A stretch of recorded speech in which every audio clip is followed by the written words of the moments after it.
أدائهم الأنيم أما بعد فقد قال الله تبارك وتعالى في كتابه المجيد وهو أصدق الصادقين وقوله الحق بسم الله الرحمن الرحيم لئن شكرتم لأزيدنكم صلوات اللهم صل على محمد وآل محمد وعجل فرجا. میرے نائب قابل احترام معزز سامعین گرامی قدر، ماشاءاللہ سے جشن ہو چکا اور پڑھنے والوں نے بہترین انداز میں مدحت جناب سیدہ کی بارگاہ میں پیش کی ہے ماشاءاللہ. جی ہاں میں بھی کچھ ٹوٹے پھوٹے الفاظ بارگاہ جناب سیدہ میں پیش کرنا چاہتا ہوں ماشاءاللہ اس حیثیت کے ساتھ تاکہ ذکر زہرا کر کے میں دنیا کو بتا دوں کوثر والی نسل اور ہوتی ہے، بغیر کوثر کے نسل اور ہوتی ہے.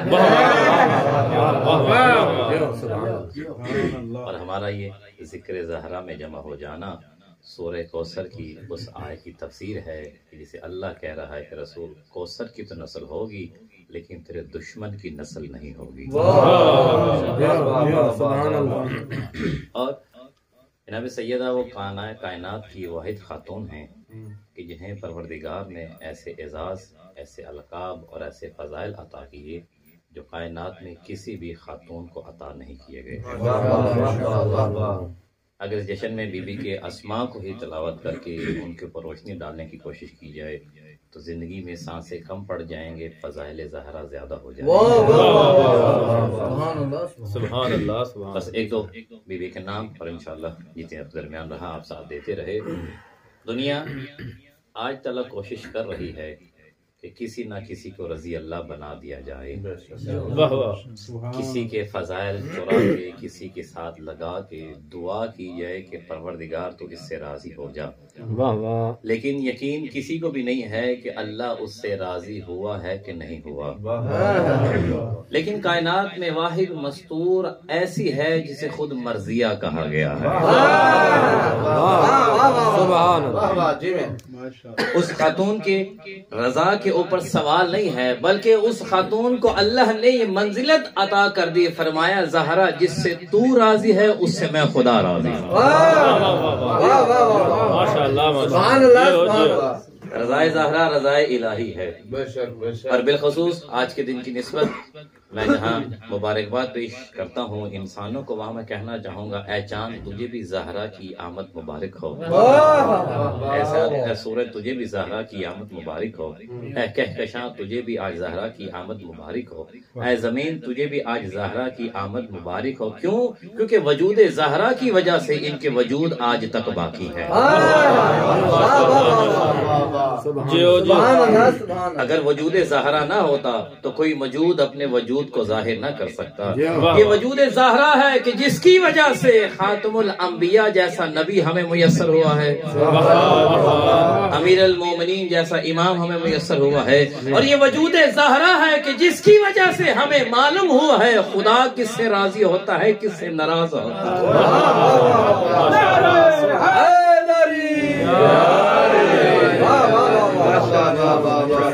تاریخ آدم و انسانیت میں دیکھیں، تاریخ یہی بتاتی ہے کہ جب سے اللہ نے اس آدمیت کا آغاز کیا اور اپنی نعمات کو نازل کرنا شروع کیا، تاریخ یہی بتاتی ہے کہ ہمیشہ نعمتیں آسمان سے زمین پر آتی رہی ہیں.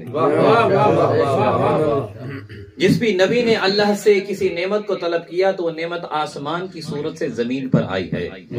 انبیاء کے قصص جو قرآن میں بیان کیے ہیں، اگر ہم جناب موسیٰ کا ذکر کریں تو اللہ نے جو من و سلوہ جیسی نعمت عطا کی وہ آسمان سے زمین کی جانب آئی ہے. جناب عیسیٰ نے دست دعا بلند کیے، دسترخوان منگوانا چاہا تو آسمان سے زمین پر دسترخوان آیا ہے. اسماعیل کو بچانا چاہا تو آسمان سے دمبا زمین پر آیا ہے.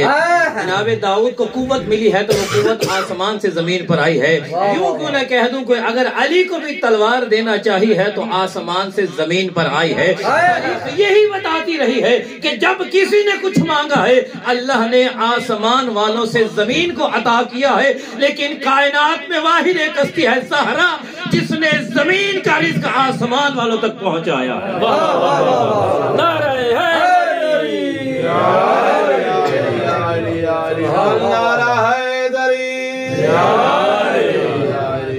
جناب سیدہ نے اس قانون کو بدلا ہے۔ جو آسمان سے زمین پر لانے کے عادی تھے، زہرا نے اپنی دہلیز پہ بلا کر بتایا کہ تم سے مانگنے والے اور ہیں، میں عطا کرنے والی ہوں۔ اور دیکھیے ہر چیز کا کمال ہوتا ہے۔ آج دنیا اگر کسی کے قریب ہوتی ہے، صلوات پڑھے گا مل کے بلند آواز سے،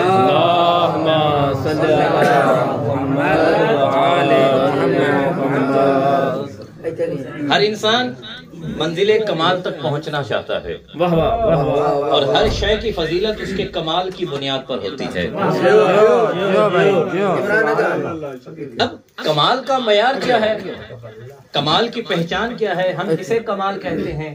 دیکھیے ہمارے ہاں جو کمال کو پہچاننے کا طریقہ ہے وہ یہ ہے کہ اگر ہم کسی فرد کے پاس جا کے بیٹھے اور اسے کہیں کہ آپ بہت بافضیلت انسان ہیں، پروردگار نے آپ کو بڑی عظمت عطا کی ہے، لیکن ہمارے بیٹھے ہوئے اس کے سامنے کوئی اور شخص آ جائے اور اس کے سامنے یہ شخص کھڑا ہو جائے تو ہم سوال کریں گے آپ کیوں کھڑے ہو گئے؟ وہ کہے گا یہ مجھ سے زیادہ بڑا ہے، زیادہ باکمال ہے۔ واہ واہ واہ واہ۔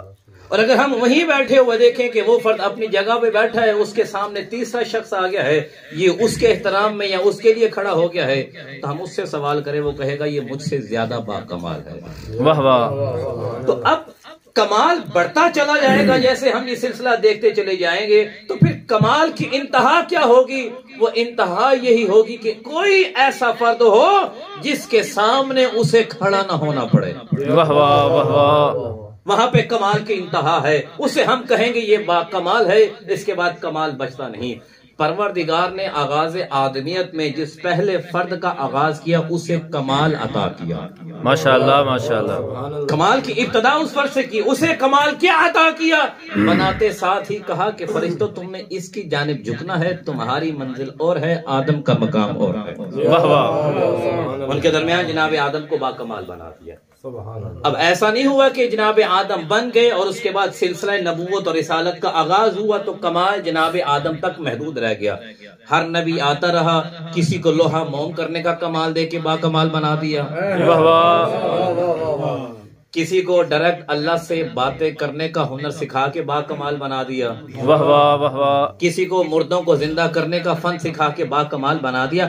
ہر آنے والا دوسرے کی نسبت باکمال بنتا چلا گیا، پھر آخر میں ایک ایسے فرد کو بھیجا جنہیں ان سب کا سردار بنا کر باکمال کر دیا۔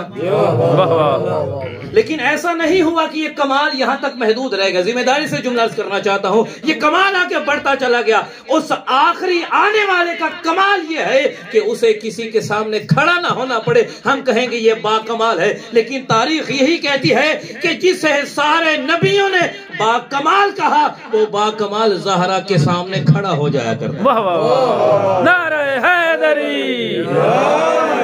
ماشاءاللہ ماشاءاللہ۔ زہرا بلندتر صلوات۔ اللہم صل علی محمد و آل آپ کہہ سکتے ہیں کہ رسول خدا کی منزلت اپنی جگہ ہے، اس میں ہم کسی قسم کی کوئی اضافہ یا کمی نہیں کر سکتے۔ جو عرض کرنا چاہتا ہوں کہ جناب سیدہ کو کس مقام پہ پروردگار نے ظاہر کیا ہے۔ سبحان اللہ۔ اب وہ رسول جسے تمام انبیاء کا سردار بنایا، اس کے بعد سلسلہ آگے بڑھا، امامت کے سلسلے کا آغاز ہوا۔ آنے والا پہلا امام باکمال، دوسرا امام باکمال، حتیٰ کہ ہر امام کو اللہ نے باکمال بنایا۔ لیکن جب دو روایات کو میں پڑھتا ہوں، دو احادیث کو پڑھتا ہوں، وہ یہ ہے کہ جب رسول خدا کی نسبت دیکھتا ہوں تو رسول فرماتے ہیں فاطمہ اپنے باپ کی بھی ماں ہے۔ جب امامت کے چیپٹر میں آتا ہوں تو امامت یہ کہتی ہوئی نظر آتی ہے ہم لوگوں پر حجت ہیں، جناب زہرا ہم پر حجت ہے۔ آپ نے توجہ نہیں کی جملے کی کہ رسالت کہتی ہے کہ فاطمہ ہماری ماں ہے، امامت کہتی ہے کہ ہم لوگوں پر حجت ہیں، جناب زہرا ہم پر حجت رکھی گئی ہے۔ یعنی کمال زہرا یہ ہے کہ جس کے سامنے رسالت آئے تو رسالت احترام کرتی ہے فاطمہ کا، جب امامت آتی ہے تو امامت احترام سیدہ میں کھڑی نظر آتی ہے۔ اور جس آیت کو میں نے آپ کے سامنے تلاوت کرنے کا شرف حاصل کیا تو جملے عرض کرنا چاہتا ہوں، لا ان شکرتم لا ازیدنکم۔ خداوند متعال فرما رہا ہے کہ جب تمہیں کوئی ایک نعمت دی جائے اس کا شکریہ ادا کرو گے، میں اس میں اضافہ کرتا چلا جاؤں گا۔ تو پھر مجھے اتنا کہنے کا حق دیجیے گا، ہم نے جناب زہرا کی نعمت پر شکریہ ادا کیا، حسنین جیسی نعمت مل گئی۔ حسنین جیسی نعمت کا شکریہ ادا کیا، اللہ نے امام زمان تک ہمیں نعمت عطا کی۔ ہم خداوند متعال کی بارگاہ میں شکریہ ادا کرتے ہیں، پروردگار تو نے ہمیں زندگی دی، ہمیں سانسیں دی، طاقت پر بدن دیا، جوانی دی، شباب دیا، سب کچھ عطا کیا ہے۔ ہم اس کے بدلے میں کیا دعا کرتے ہیں؟ نجف میں ہیں، لجنہ کا امتحان پاس ہو جائے، راضی مستمر رہیں، اچھا گھر مل جائے، پاکستان میں چلے جائیں گے، اچھا مدرسہ مل جائے۔ ہماری مادی ضروریات ہیں، ہم مادی ضروریات ہی کی دعائیں کرتے ہیں۔ اب پروردگار قرآن میں کہہ رہا ہے کہ جو کوئی بھی شکر ادا کرے گا اس کی نعمت میں اضافہ کرتا چلا جاؤں گا، اور قرآن کسی خاص فرد کے لیے نہیں ہے، قرآن پہ جو عمل کرے گا قرآن اس کو اس کا صلہ دے گا۔ ایسا نہیں ہے کہ فقط قرآن پہ ہم عمل کریں گے ہمیں ہی صلہ ملے گا، بلکہ جو بھی عمل کرے گا اس کو اس کی جزا ملے گی۔ تو جس پر قرآن نازل ہوا ہے کیا وہ بھی اس آیت میں شامل ہے کہ نہیں ہے؟ وہ بھی اس آیت میں شامل ہے۔ قبلہ ایک بڑا اچھا جملہ مجھے تعریف میں ملا، ایک خطیب کہہ رہے، وہ کہتے ہیں کہ اللہ کا شکر ادا کرنا کیسے ادا کریں؟ اگر ہم ایک نعمت پہ شکریہ ادا کریں یا فقط ایک سانس لینے پہ شکریہ ادا کریں تو ہم اس سانس لینے پر شکریہ ادا کر رہے ہوں گے، اس کے بدلے میں اگلی سانس نئی نعمت بن کے آ جاتی ہے۔ تو ہم تو اس پہ شکریہ ادا کر نہیں سکتے ہیں۔ صحیفہ کاملہ بھری پڑی ہے، مولا فرماتے ہیں میں سجاد بھی شکریہ تیرا کیسے ادا کروں، شکریہ کی توفیق بھی تو مجھے عطا کرتا ہے۔ تو لہٰذا ہم شکریہ ادا کر نہیں سکتے، خدا کہہ رہا ہے شکریہ ادا کرو گے تو میں نعمت میں اضافہ کرتا چلا جاؤں گا۔ پروردگار تیرا شکریہ ہم کیسے ادا کریں؟ بڑا اچھا جملہ کہا خطیب نے، کہا کہ اللہ کی نعمت کا شکریہ یہ ہے اللہ نے جتنی تمہیں نعمتیں عطا کی ہیں ان کا وہاں استعمال کرو جہاں پہ وہ خدا چاہتا ہے۔ یہ اس کی نعمت کا شکریہ ہے۔ قدم دیے ہیں، قدم اس جانب بڑھے جہاں خدا چاہتا ہے، آنکھیں دی ہیں، آنکھیں دیکھے ادھر جہاں خدا چاہتا ہے، کان دی ہیں، کان سنے وہی جو خدا چاہتا ہے، زبان دی ہے، زبان بولے وہی جو خدا چاہتا ہے۔ یعنی ان صلاحیتوں کا وہاں استعمال کرنا جہاں پہ خدا کی رضا ہے، یہ اللہ کی نعمتوں کا شکریہ ہے۔ تو جب قرآن کی اس آیت میں انبیاء بھی شامل ہیں تو کیا رسول خدا نے اس نعمت کا شکریہ ادا کیا کہ نہیں کیا؟ رسول خدا نے اللہ کی دی ہوئی نعمت کا اس طرح سے شکریہ ادا کیا کہ کافر بھی کہتے تھے آپ صادق اور امین ہیں۔ ابھی اعلان رسالت نہیں کیا، اعلان نبوت نہیں ہوا، لیکن ان نعمتوں کا اس طرح سے استعمال کیا، اس طرح سے شکریہ ادا کیا، کافر بھی کہتے ہیں ہم صادق ہیں اور امین ہیں۔ اور اس نعمت کے شکریہ میں اتنی تکلیفیں برداشت کی کہ جوتے خون سے بھر جاتے تھے، سینہ زخمی ہو جاتا تھا، کبھی کبھی غلاظت گرا دی جاتی تھی، لیکن اللہ کے شکر میں کمی آنے نہیں دی ہے۔ قبلہ زیدی صاحب کا جملہ کرنے جا رہا ہوں، وہ کہتے ہیں کہ نبی نے 40 سال تک اللہ کی ان نعمتوں کا اتنا شکریہ ادا کیا، اب اللہ نے وعدہ کیا ہے نعمت میں اضافہ ہوگا۔ اب سوچئے رسول وہ جو خاتم النبیین بن کر آیا ہے،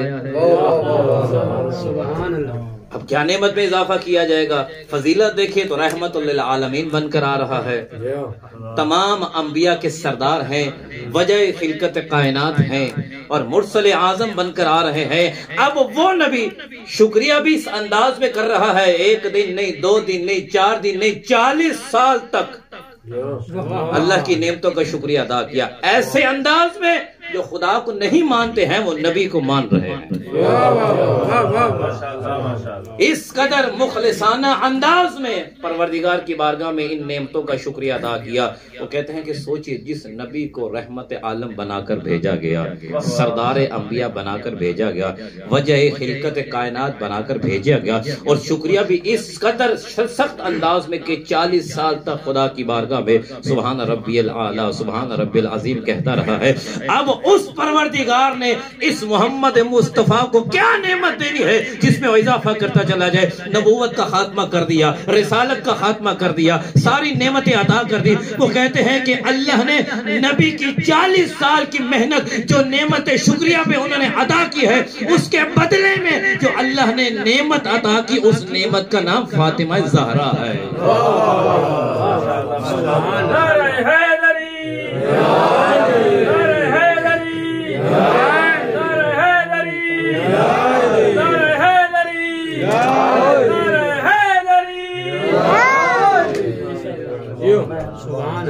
لَئِن شَكَرْتُمْ لَأَزِيدَنَّكُمْ 40 سال تک جس نعمت پہ شکر ادا کیا اس کا بدلہ ملی ہے زہرا۔ اور زہرا کوئی عام نعمت نہیں ہے۔ دیکھیں میں نے آگے عرض کیا کہ جتنی نعمتیں تھیں ہمیشہ آسمان سے زمین پر آئی ہیں۔ جناب زہرا نے قانون بدلا ہے، اور جناب زہرا نہیں فقط نہیں بدلا، اللہ نے زہرا کی خاطر بھی قانون بدلے ہیں۔ پہلے جتنے نبی آتے رہے آسمان پہ ارواح خلق ہوئی، اللہ نے ان کے انوار کو بنایا، ان افراد کو بنایا، بعد میں زمین پر بھیجتا رہا ہے۔ زہرا بھیجی نہیں گئی، مصطفیٰ جا کے لے کر آئے ہیں زہرا۔ جناب زہرا آئی نہیں ہے، جناب مصطفیٰ گئے۔ اب جانتے ہیں معراج کا واقعہ آپ کے ذہنوں میں، بس آگے بڑھوں گا کہ جب مصطفیٰ کو معراج پہ بلایا گیا، بلکہ میں یوں کیوں نہ کہوں کہ مصطفیٰ کی معراج کا نام ہے زہرا۔ اگر نبی کو معراج چاہیے تھی تو اس لیے اللہ نے معراج پہ بلایا۔ جناب رسول خدا جاتے ہیں، دیکھتے ہیں سامنے ایک شجر ہے، اس پہ ایک ہی ثمر ہے، چاہا کہ میں اس ثمر کو تناول فرماؤں۔ مصطفیٰ نے جسے عادت نہیں تھی ہاتھ پھیلانے کے لیے، اس نور زہرا کے لیے ہاتھوں کو آگے کیا۔ جیسے نبی نے ہاتھوں کو آگے کیا، اس ثمر نے شجر کا ساتھ چھوڑ دیا، ید مصطفیٰ کا بوسہ لیا، اور بوسہ لینے کے بعد وہ ہونٹ کہ جس کی پروردگار قسمیں کھاتا اور کہتا ہے میرے حبیب عبادتیں کم کیا کر، اس ہونٹوں نے اس ثمر کو تناول کیا۔ اللہ نے نور زہرا معراج کا تحفہ عطا کر دیا، اور وہ تحفہ لے کے رسول خدا زمین پر آتے ہیں، اور زمین پر آ کر جناب زہرا جب دنیا میں ظاہر ہوتی ہیں، میں بار بار کرنا چاہوں گا کہ دنیا میں یہ قانون رہا تاریخ آدمیت و انسانیت میں کہ ہمیشہ آسمان والے زمین پر آتے رہے، آسمان والے زمین پر چیزیں لاتے رہے، لیکن واحد نور زہرا ہے کہ جب اگر یہ محراب میں کھڑی ہو جاتی ہے، آسمان والے ویسے دیکھتے ہیں جیسے زمین والے آسمان کو دیکھا۔ قانون بدلتے جا رہے ہیں جناب زہرا کی نسبت۔ جیسے ہم آسمان پہ ستارے دیکھتے ہیں، وہ ستارے والے زمین پہ جس ستارے کو دیکھتے ہیں اس ستارے کا نام ہے زہرا۔ اور جو قرآن کی آیت ہے اس میں لکھا ہوا ہے کہ جب قیامت کا دن ہوگا، لوگ اپنے اماموں سے شکوے کر رہے ہوں گے کہ ہم تمہارے پیچھے لگے، آج ہم جہنم میں جا رہے ہیں، اور وہاں پہ ان کے امام ان سے شکوہ کریں گے تم نے ہمیں کیوں امام بنایا۔ شکوے کر رہے ہوں گے، کوئی کسی کا دامن نہیں پکڑے گا۔ میں کربلا میں جب گیا تو آیت کہہ رہا ہوں، قبلہ قزوینی صاحب جو ہر شب جمعہ وہاں پہ مجلس بھی پڑھتے ہیں، تو انہوں نے یہ جملے کہے، فرمایا کہ ہر بندہ اس دن پریشان ہوگا، مطمئن ہوگا وہ جس کے دل میں ہوگی محبت زہرا۔ لوگوں کے امام اپنے مریدوں سے جان چھڑا رہے ہوں گے، مرید اپنے اماموں کو تانے دے رہے ہوں گے، کشمکش کا عالم ہوگا، ایک دوسرے سے منتشر ہو رہے ہوں گے۔ اس عالم میں ایک ممبر پہ کھڑی ہوں گی جناب زہرا، ایک مسجد پہ کھڑی ہوں گی زہرا، اور صدا دیں گی پروردگار تو نے مجھے کیا مقام عطا کیا ہے، میں زہرا دیکھنا چاہتی ہوں۔ آواز قدرت آئے گی، اے زہرا یہاں پہ آپ کھڑے ہو جائیے، جس نے آپ کی وجہ سے کسی کے ساتھ تعاون کیا ہے اسے آپ اپنے ساتھ جنت میں لے جائیں۔ اور یہاں تک وہ قبلہ فرما رہے تھے، میں روایت پڑھی ان کی زبان سنا، وہ فرمایا تھے اگر کسی نے امام حسین کے نام پہ، جناب زہرا کے نام پہ ایک پانی کا گلاس کسی کو پلایا ہوگا، زہرا اسے بھی لے کے جنت میں چلی جائے۔ دنیا میں لوگ جنت کی باتیں بتا رہے ہیں، جنت کے راستے دکھا رہے ہیں، جنت کے قصے سنا رہے ہیں، جنت کی باتیں کر رہے ہیں، لیکن کسی کو بھی یقین نہیں ہے کہ ہم جنت میں جائیں گے۔ ہم شیعان حیدر قرار محبین زہرا آج ذکر زہرا کر کے دنیا کو بتا رہے ہیں کہ ہم اللہ کا اس نعمت پر جتنا شکر ادا کرے کم ہے۔ ہم دنیا میں ہیں تو جنت میں ہیں، آخر میں جائیں گے جنت ہماری مشتاق ہوگی۔ اس لیے کہ جو جنت کا معیار قرار دیا گیا ہے اس معیار کا نام ہے زہرا۔ بس آخری جملے تمام کرنا چاہوں گا۔ پروردگار نے جناب زہرا کو جو مقام عطا کیا، روایات میں ملتا ہے کہ جب جناب زہرا کے معنی کے بارے میں پوچھا گیا کہ فاطمہ، بی بی کا لقب ہے فاطمہ، فاطمہ سے کیا مراد ہے؟ چھٹے امام سے میں نے روایت پڑھی ہے، مولا فرماتے ہیں فاطمہ کا معنی یہ ہے کہ جو جنت اور جہنم کے درمیان کھڑی ہو جائیں گی اور جو لوگ ان کی محبت دل میں رکھتے ہوں گے، بی بی انہیں پکڑ کے اپنے ساتھ جنت میں لے جائیں گی، یعنی علیحدہ کرنے والی ذات کو فاطمہ کہا جاتا ہے۔ تو پھر ہم خوش قسمت ہیں کہ جس کے شوہر کے ذکر سے منافق دور ہو جاتے ہیں اور جس بی بی کے ذکر سے جہنمی دور ہو جاتے ہیں، ان کے درمیان حد فاصل کو کہتے ہیں فاطمہ۔ دعا ہے خدا متعال کی بارگاہ میں کہ پروردگار تجھے واسطہ جناب سیدہ کا، تجھے واسطہ بی بی مخدومہ کا، ہم سب کا یہاں پہ جمع ہونا اپنی بارگاہ میں قبول و منظور فرما۔ سید نے اس بی بی کے ذکر کا اہتمام کیا ہے، پروردگار ان کے گھر میں اپنی رحمتوں کا نزول فرما۔ یہ وہ نور ہے کہ جب دنیا میں کھڑا ہوتا ہے تو نورانی مخلوق اس سے نور حاصل کرتی ہیں۔ اس نور کے ذکر کے صدقے میں اس گھر کو نور محمد وآل محمد سے منور فرما۔ اللہ واسع محمد وآل محمد علیہ السلام کا دنیا میں دستور ہے، میں ہر دعا میں کہتا ہوں کہ خوشی کے موقع پہ گھر والے خوشی سے عطا کرتے ہیں، تو آج اس خوشی کی آمد ہے کہ جس کی خوشی میں خود خدا خوش ہے، تمام اہل بیت کے افراد خوش ہیں۔ پروردگار اس خوشی کے صدقے میں جن گھروں میں خوشیاں کی کمیاں ہیں وہاں پہ خوشیوں کا نزول فرما، بی بی کے صدقے میں پریشانیاں دور فرما۔ اللہ بحق محمد وآل محمد تجھے واسطہ جہاں معصومین علیہ السلام کا جتنے مومنین تنگ دست ہیں جناب سیدہ کے واسطے ان کی تنگ دستیاں دور فرما، جتنے مومنین مریض ہیں انہیں صحت یابی عطا فرما۔ میرے اللہ واسطہ محمد وآل محمد علیہ السلام کا تجھے واسطہ شہادت معصومین علیہ السلام کا سیرت اہل بیت میں یہ نظر آتا ہے کہ جب بھی ان کے ہاں خوشی ہوئی ہے انہوں نے غلاموں کو آزاد کیا ہے۔ آج اس بی بی کے ذکر کا واسطہ جتنے مومنین بے گناہ قید ہیں انہیں قید سے رہائی عطا فرما، ہمیں گناہوں کی قید سے میرے اللہ رہائی عطا فرما۔ میرے اللہ واسطہ محمد وآل محمد کا جہاں جہاں پہ بھی ذکر جناب سیدہ ہے ان تمام مقامات کی محافظت فرما، جو جس انداز میں عقیدت جناب زہرا کا اظہار کر رہے ہیں، ذاکری کی صورت میں، مرثیہ خانی کی صورت میں، منقبت کی صورت میں، ان سب کی محافظت فرما، ہم سب کی زبانوں میں تاثیر عطا فرما۔ میرے اللہ محمد وآل محمد کا واسطہ تجھے واسطہ جناب زہرا کا جتنے مومنین زیارات کی خواہش رکھتے ہیں ان سب کی خواہش کو پورا فرما۔ میرے اللہ بحق محمد وآل محمد خصوصی طور پہ ایک مومنہ آئیسیو میں ہے، تجھے واسطہ اہل بیت کا جناب زہرا کا واسطہ اس مومنہ کو صحت یابی عطا فرما۔ میرے اللہ واسطہ محمد وآل محمد کا تجھے واسطہ چہارتہ معصومین علیہ السلام کا ہم جو مقاصد لے کے اس وادی مقدس میں تشریف لے کر آئے ہیں، میرے اللہ ہم سب کا یہاں پہ آنا ہمارے مقاصد میں کامیابی اور کامرانی فرما۔ میرے اللہ بحق محمد وآل محمد بہت سی ایسی دعائیں ہیں جو زبان تک نہیں رہتی ہیں، ہمارے ذمے لگائی ہیں، جس نے جس انداز میں، جس نیت میں، جس الفاظ میں ہمارے ذمے جو دعائیں لگائی ہیں جناب زہرا کے واسطہ سے آج کے دن کی نسبت سے تیرے بارگاہ میں پیش کرتے ہیں، تمام دعائیں اپنی بارگاہ میں مستجاب فرما، اور ہماری ہر دعا سے بڑی دعا ہمارے حقیقی وارث امام زمان علیہ السلام کی ظہور میں تعجیل فرما، ہمیں امام کے امان و انصار میں شمار فرما، قلب امام زمان علیہ السلام کو ہم سب سے راضی فرما۔ ربنا تقبل منا انک انت السمیع الدعاء وبحق زہرا وحبیبہ وبالغا وبنیہا وسر المستودعا فیہا برحمتک یا ارحم الراحمین۔ دعا کی قبولیت کے لیے باوا سے بلند تر سلام۔